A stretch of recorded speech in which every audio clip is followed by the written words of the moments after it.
영원히 나랑 함께 있어줘.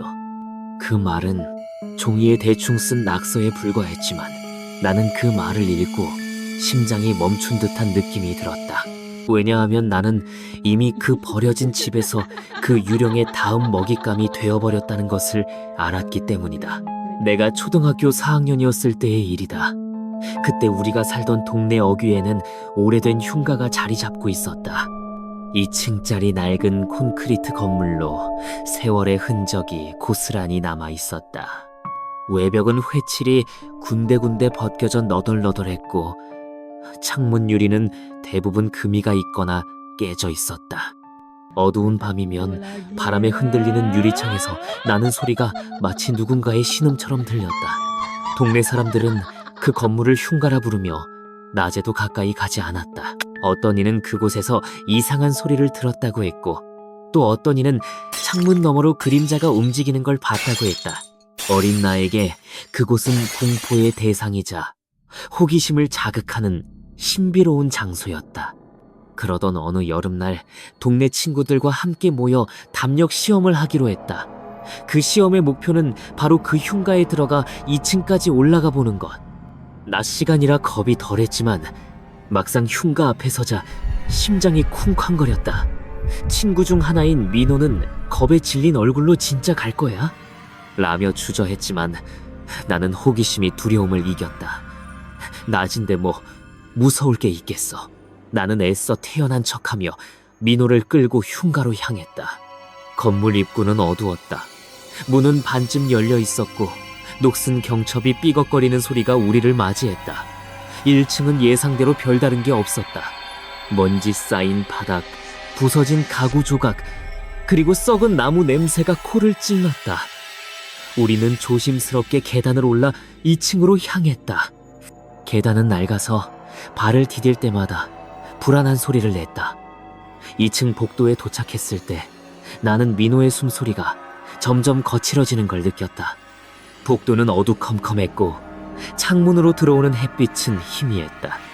복도 양쪽에는 여러 개의 문이 늘어서 있었고 그중 하나에 붉은색으로 휘갈겨 쓴 글귀가 눈에 들어왔다. 나는 이 방에 있어. 글귀를 본 순간 등골이 서늘해졌다. 민호는 그냥 돌아가자며 내 소매를 잡아당겼지만 어린 마음의 호기심이 더 강하게 타올랐다. 뭐야, 그냥 장난하냐? 나는 떨리는 목소리를 감추며 문손잡이를 잡았다. 민호의 만류에도 불구하고 나는 문을 열고 안으로 들어갔다. 방 안은 어두웠다. 창문은 판자로 막혀 있어 햇빛이 거의 들어오지 않았다. 먼지 냄새와 함께 묘한 썩은 냄새가 코를 찔렀다. 몇 발짝 걷자 갑자기 앞을 벽이 가로막았다. 좁은 방은 텅 비어 있었고 아무것도 없었다.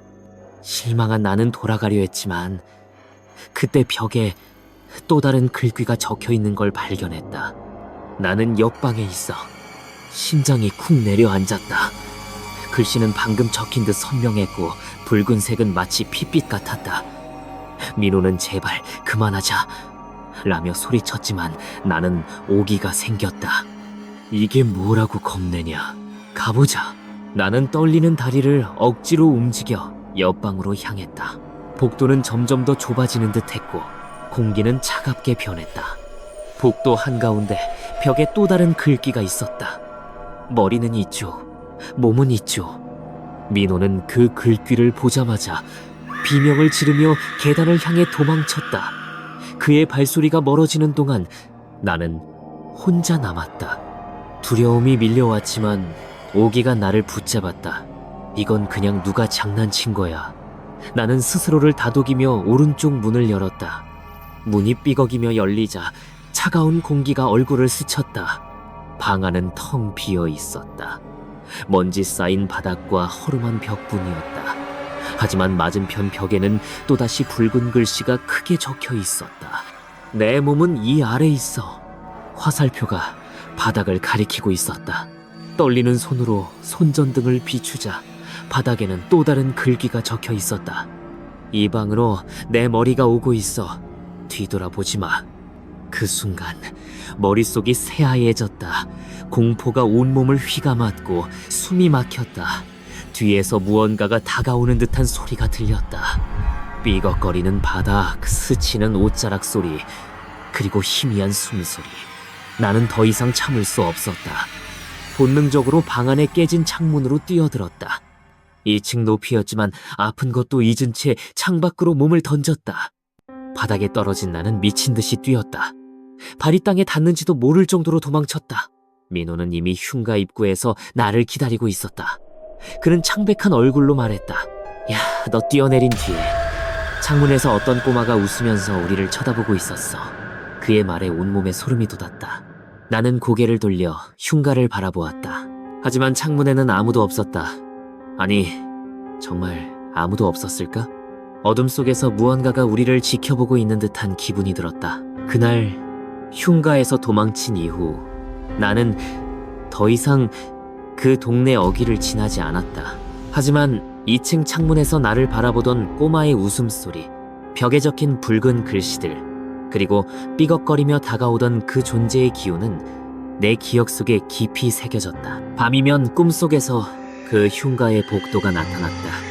좁고 어두운 복도, 핏빛 글씨, 그리고 내 뒤를 따라오는 희미한 숨소리. 나는 비명을 지르며 깨어나곤 했다. 땀에 젖은 몸과 쿵쾅거리는 심장은 그 공포가 단순한 어린 시절의 장난이 아님을 알려주었다. 시간이 흘러 중학생이 되었지만 그 흉가의 기억은 나를 놓아주지 않았다. 민호와는 그날 이후로 그 일을 입에 올리지 않았다. 하지만 가끔 마주칠 때면 그의 눈빛에서 나와 같은 불안을 읽을 수 있었다.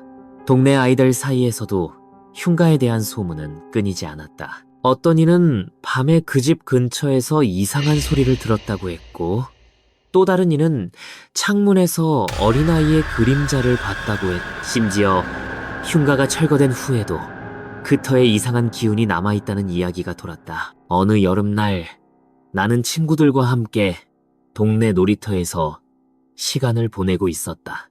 해가 지고 어둠이 깔리자 누군가가 흉가 이야기를 꺼냈다. 그지? 옛날에 무슨 일이 있었던 거지? 왜 그렇게 무섭게 느껴지는 걸까? 친구들의 호기심 어린 질문에 나는 그날의 일을 떠올리며 몸서리쳤다. 하지만 호기심이 다시 발동했다. 철거된 그 터에 정말로 무언가가 남아있을까? 나는 민호를 쳐다보았다. 그는 고개를 저으며 말했다. 야, 그냥 잊어. 그곳엔 아무것도 없어. 하지만 그의 목소리는 떨리고 있었다. 그날 밤 나는 잠을 이루지 못했다. 창문 너머로 바람이 부는 소리가 들렸고 그 소리는 흉가의 삐걱거리는 유리창 소리와 너무나도 비슷했다. 나는 불을 켜고 방 안을 둘러보았다. 하지만 아무것도 없었다. 그런데 문득 책상 위에 놓인 공책이 눈에 들어왔다. 내가 쓰지 않은 페이지에 붉은 색연필로 휘갈겨 쓴 글씨가 있었다. 나는 아직 여기 있어. 심장이 덜컥 내려앉았다. 글씨는 마치 어린아이가 쓴 듯 서툴렀지만 그 안에 담긴 기운은 불길했다. 나는 공책을 덮고 쓰레기통에 버렸다. 하지만 다음날 아침 그 공책은 다시 책상 위에 놓여 있었다. 페이지에는 또 다른 글씨가 적혀 있었다. 너는 나를 보았지? 공포가 온몸을 휘감았다. 나는 민호에게 전화해 이 일을 말했다. 그는 떨리는 목소리로 대답했다. 나도 어젯밤 내 방에서 이상한 소리가 들렸어. 누가 문을 긁는 소리 같았어. 우리는 서로를 위로하려 했지만 두려움은 점점 더 커져갔다.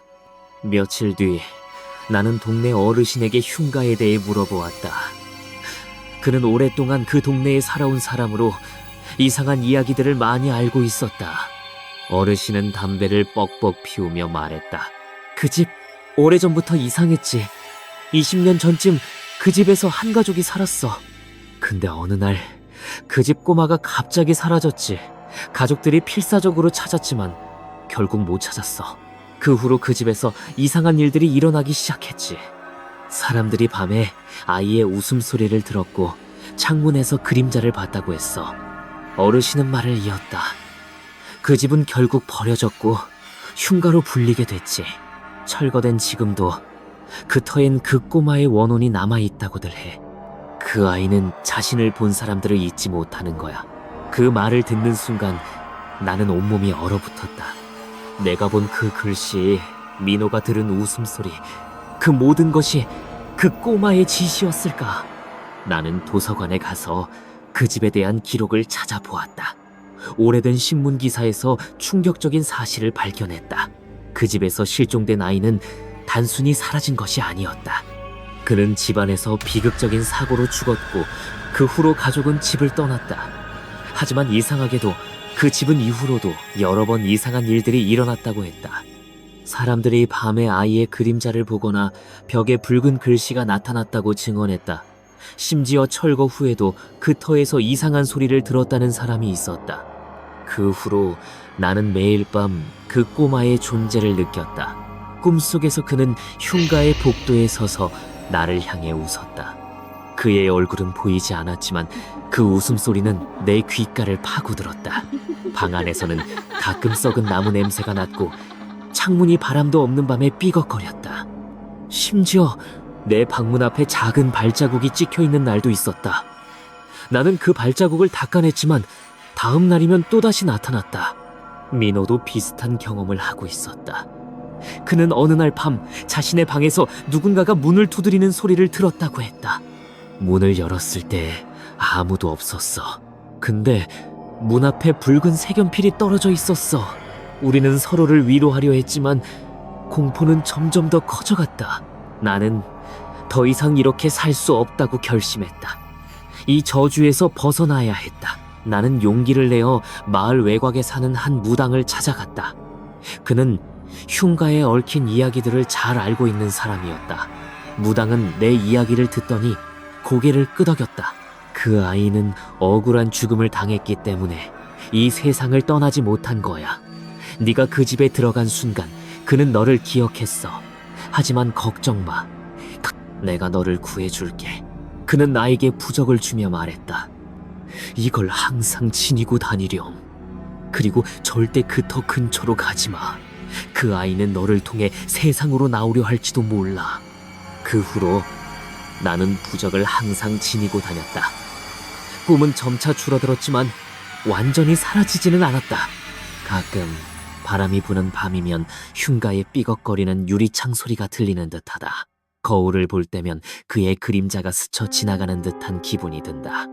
민호도 비슷한 경험을 하고 있다고 했다.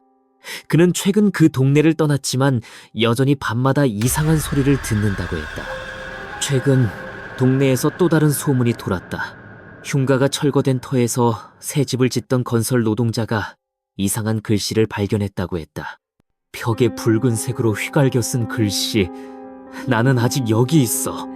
그 소문을 들으며 나는 온몸이 떨렸다. 그 아이는 나만 노리는 것이 아니었다. 그는 그 터를 찾는 모든 이들을 노리고 있었다. 나는 죽지 않았다. 하지만 그 공포는 내 삶을 영원히 지배하고 있다. 그리고 그는 어딘가에서 나를 기다리고 있다. 어두운 복도 끝에서 영원히